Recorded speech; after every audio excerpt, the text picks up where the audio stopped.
Hello everyone, Rockrufff here with another video of my current MOTO minion build. Now I do want to say that this build is different from the one that I made before. Also, it does a lot more damage. And yeah, this is basically the upgraded version of it. Do keep in mind that this game has only been out for 3 days now.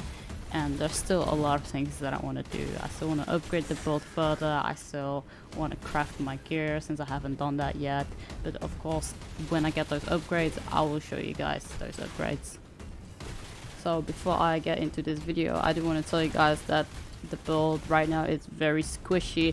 I've been focusing mainly on damage. I've been testing and testing and testing just to get the best damage out of these minions. And so far, you know, I do a ton of damage. So the next thing I'm gonna do is I'm gonna try and focus on defenses and survivability and see if I can maybe, you know, squeeze in a bit more defenses there and here.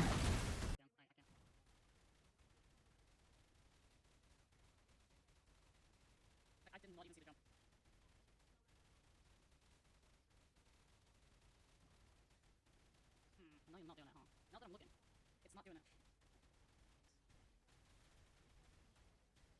There we go. I was streaming earlier and I was testing some stuff out, and as you can see, I reached 35 million damage with this build. Let's head over to our skill tree. Now we are of course using the Summon Spider thing. As a support we are using a multi-strike, Bloodthirsty Slaughter, mechanical modification, critical strike, damage increase, and mark. Now another thing I do want to say is the Bloodthirsty Slaughter you should only use after you reach level 80. And the reason why we are using Bloodthirsty Slaughter is because of our hero trait Go for Broke. And this support won't actually have any effect if you are not using Go for Broke on level 80. So another skill that you can use instead is slow projectiles. I was using slow projectiles before the Bloodthirsty Slaughter. Anyway, we do the exact same thing in our second skill set. Now we are going with Machine Army, Mania, and Mass Effect. Over here we have Dark Gate, Extended Duration, and Shortened Duration. Now down here we have Corruption, Abysmal Hatred, and Shortened Duration. Now let's go ahead to our auras. Now we are using auto defense to proc the protection field. Now the reason why we are using this is because if you take damage, 35% of that damage is going to be transferred to random minions. Now another skill, another aura we are using is the Rejuvenation for our life regen. Now going to the Summon Thunder Spirit, we are using the critical strike damage increase, Bloodthirsty Slaughter, multi-strike, and elemental duo. Now the more minions you have, the better. So we are going with elemental duo, and then we are going to use Summon Flame Spirit. Now other 3 auras we are using over here is the Precise Projectiles, Weapon Amplification, and Erosion Amplification. Now let's head over to our talent tray. Now we are using God of Machines, and I will slowly scroll through this so you guys can copy whatever I have.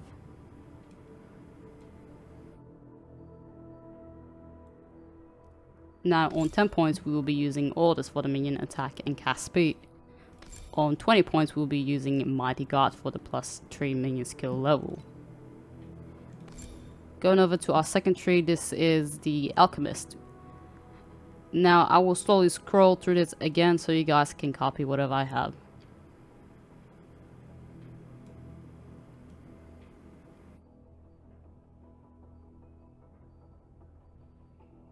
Now at 18 points we will be selecting Source for the -100% sealed mana. On 36 points we will be using Warhorn mainly for the minion attack and cast speed. Going over to our third tree, we are using Warlock. Now again I will slowly scroll through this for you guys.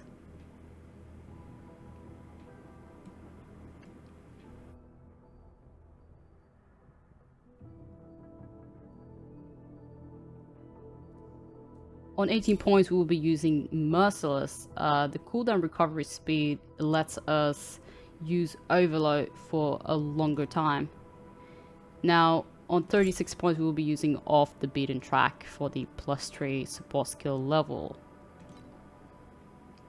Another thing I do want to say is this node. I noticed that it doesn't affect anything.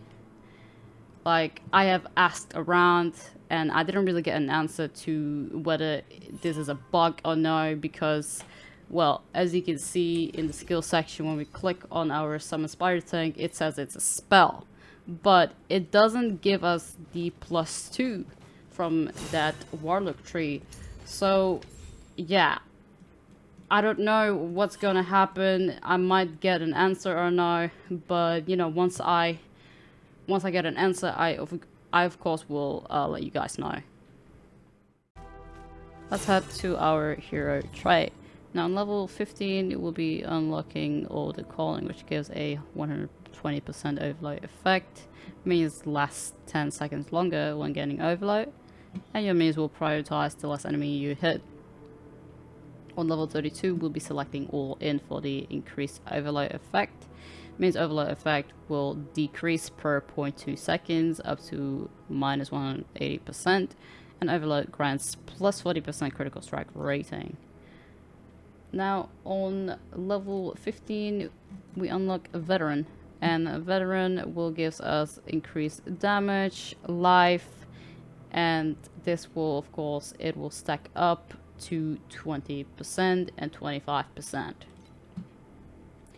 On level 62, we'll be selecting Last Stand. Now, minions will be immune to death when they gain overload. And, yeah, their restoration speed will be slower, but they gain damage based on their missing life up to 50%. On level 80, we'll be going for Broke. Minions lose 60% of current life when getting overload, but overload grants +365 critical strike rating. Now, as you can see, Go for Broke works really well with Last Stand, since you need missing life to do damage. Now, Go for Broke will basically let us lose life in order to get that damage. Let's take a look at my Pact tree. Now, this is what my current Pact tree looks like. Now, I do know that not everyone has the same exact Pactspirits as I do. Now, I am using these simply because I just don't have any better ones. If you have a legendary Pactspirit that has the summon tag, then obviously that is great. You should definitely use that. If you don't have any Pactspirits, I will show you guys what the tree normally looks like, and perhaps any tips that I can give you guys if you have whole different Pactspirits. Anyway, over here we have the Winter Darer, and we'll be picking all of the minion attack and cast speed notes and the minion damage. Then here I'm using the Traveling Lizard Flower. Now mainly I'm using it for the XP protection, because I'm over level 90, and when you're over level 90 you will lose a lot more XP when you die. So this is a very useful node for me right now. Of course, later on I will swap this back to the increased drops.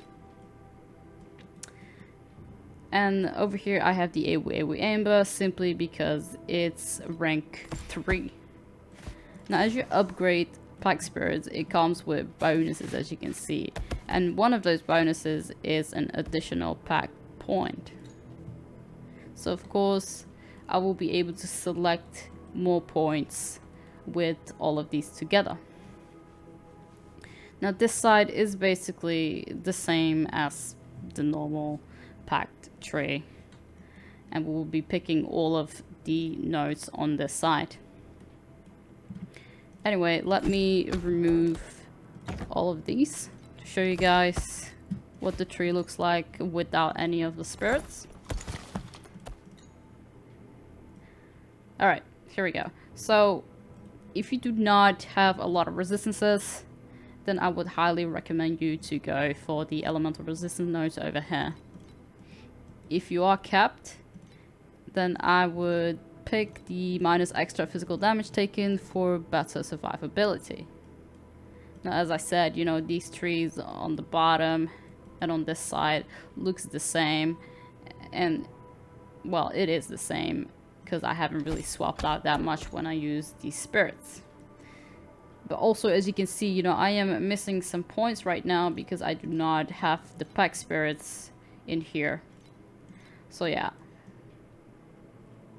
let me go down here real quick. You will of course also pick this one, and that's basically the tree. Now let's head over to my gear.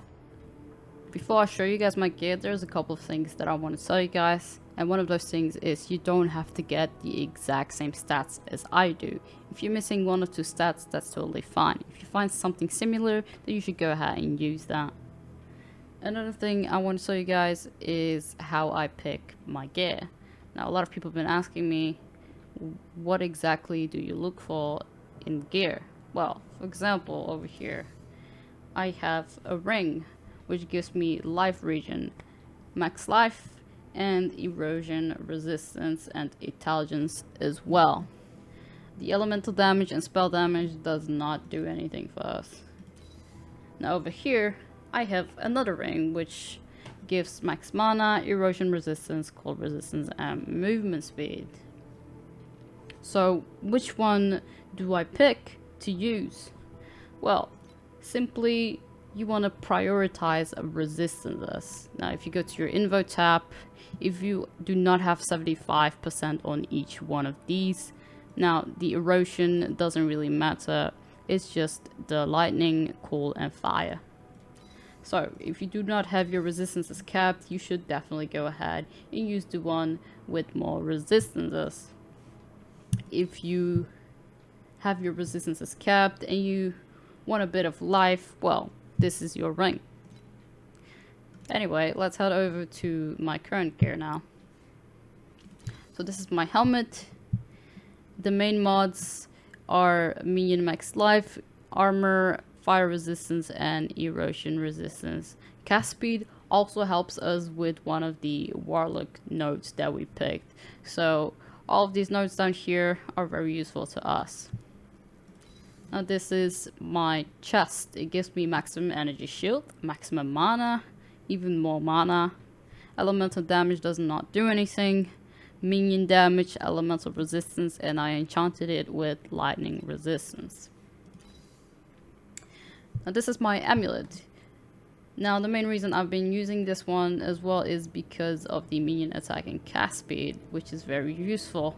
And on top of that, it also has mana regeneration, max mana, lightning resistance, erosion resistance, and fire resistance. Now the base bleed damage does not do anything. Over here, these are my gloves.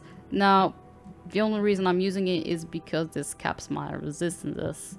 It is an evasion base. Unfortunately, I would rather have it a armor base. So the lightning damage does not do anything. There is extra regain interval. There's regenerate life per second. I enchanted it with life. And then there is 3 resistances. That is really useful. Going to my belt. Now this belt gives me mainly minion damage, 4% defense, enchanted it with life. I got cold resistance and lightning resistance from that as well. Now going over to my boots. Now mainly what you want to be looking for in boots is simply the movement speed. Now this together gives me like 65% movement speed. Now another useful mod is the cold resistance and the life regen. The erosion damage does not do anything. Over here we have my rings. Now these are basically one of the important items in order to summon more minions. So this is the Decayed Mind, and it will give us the minus 8% sealed mana. It gives elemental resistances. It gives +1 to maximum synthetic troop quantity, which lets us summon an additional spider. It gives physical damage added as erosion damage for minions, 10% of max life added to minion energy shield, and it converts 50% of minion physical damage to erosion damage. Now we are using the exact same ring in our second slot, because with run ring, it just simply, it doesn't let you summon an additional spider thing. Like if I unequip this right now, let me try and summon. As you can see, it will only let me summon 4. Now if I put back my ring, I can summon 2 more spiders.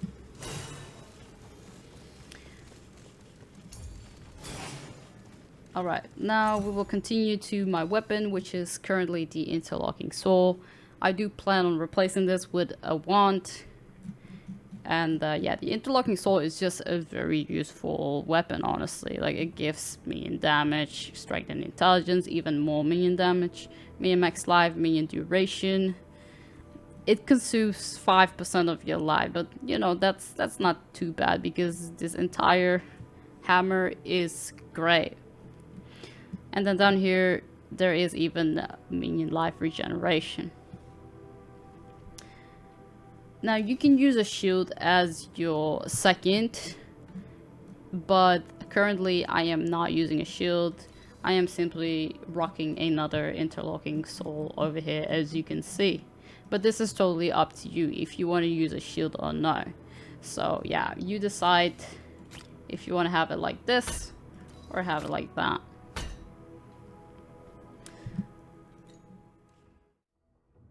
Now going over to my info tab, I'll be showing you guys what I have right now. As I said, this build is super squishy and I've been only focusing on damage. So I do not have that much life. I just have 1,863 life. Then I have 748 shield, which is, it's an okay amount, let's say that. Over here I have my attributes, my survival, and yeah, that's pretty much it, and my resistances. Now, this is basically some other information about my skills over here. And, well, up here we can see the full details of my resistances. As you can see, I'm a bit overcapped on each one of them, which is always a good thing. But yeah, of course, if you're overcapped, you want to try and focus on erosion resistance and try not to lose the capped resistances up here.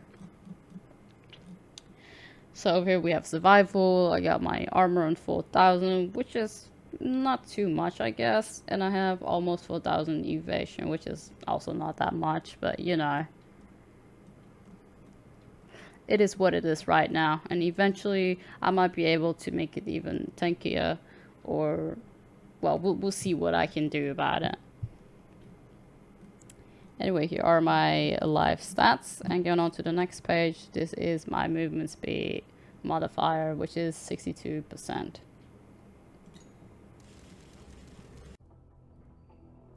Alright, so I swapped out a couple of things for you guys to show you what it's like to not have these rings and what to use when you don't have these rings. So, let's head over to the skills. Now, as you can see, we are basically going to be using 3x summon spider tank with the exact same supports. This will allow you to still summon 6 at the same time. Sure, you won't be able to use another skill like I did when I had the rings, but that's totally fine. You know, if you're still leveling, then this is the way to go. Another thing you want to be swapping out is, what was it called again? Corruption.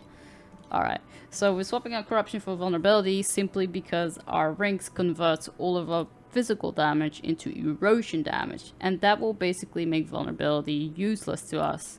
But if you do not have the rings, then vulnerability is definitely the way to go. Now, another difference is the erosion amplification. We simply won't be able to use it anymore without the rings, because the rings gives us minus sealed mana. So basically we'll be using the same auras except for erosion amplification. I also want to tell you guys how to basically set up your tree when you start leveling MOTO. So originally you want to go for God of Machines, Machinist, and Alchemist.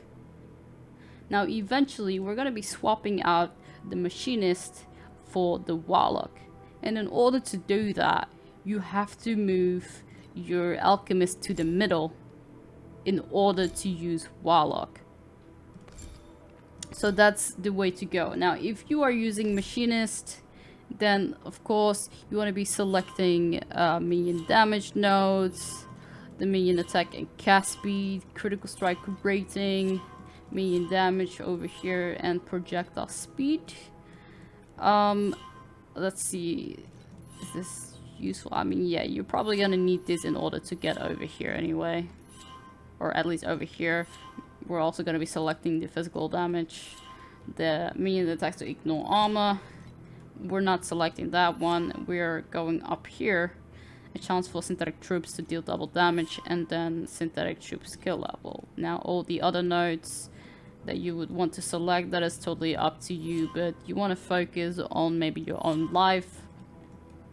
And if you're going energy shield or armor, then you should select these, or even this one if you need to cap heal resistances. Now up here you're gonna be selecting boss for the +1 maximum synthetic troop quantity, and you use burning aggression for the chance for minion attacks to ignore armor. So yeah, that's basically what you have to select when you're using Machinist. When you reach level 79, you want to swap over to Warlock. So let's talk about my mapping and bossing method. In our skills, I'm using Corruption. Now, Corruption I use for bossing. Corruption is a very powerful curse, and as you curse your enemy, it will basically have -20% erosion resistance. Another thing is it has a chance to wilt. And wilt over here is an ailment that may be triggered on hit, dealing erosion damage per second for 1 second based on base wilt damage. And there is no stack limit. So basically this is how I'm able to reach higher DPS on single targets. Now when I'm mapping, I am basically using the leap attack. Now leap attack just lets me go really fast through the map, and I simply just enjoy doing it. Now connecting, I will be using Hardened, and Hardened basically gives me -25% damage taken. Another skill that we're going to be using is the quick mobility instead of the shortened duration, and this will allow us to be even faster. Alright, I think I got everything, honestly. I'm not sure if I forgot to mention anything. I will of course let you guys know if I did. And yeah, I will be posting that video of me crafting a wand once I get so far, and once I've done it, I will show you guys the entire process of how I've crafted my wand. And yeah, I hope you guys like this video. I hope this video was also very useful to everyone, and that you guys can now just go through Torchlight and simply just blast through the end game and have fun till the end of the season. Once I get an update about the build itself as well, I will also let you guys know. And yeah, I also stream on Twitch. If you guys want to stop by or have any questions, you can also leave a comment down below or ask me on Twitch. So yeah, that's pretty much it for this video, guys. I hope to see you guys next time. Bye bye.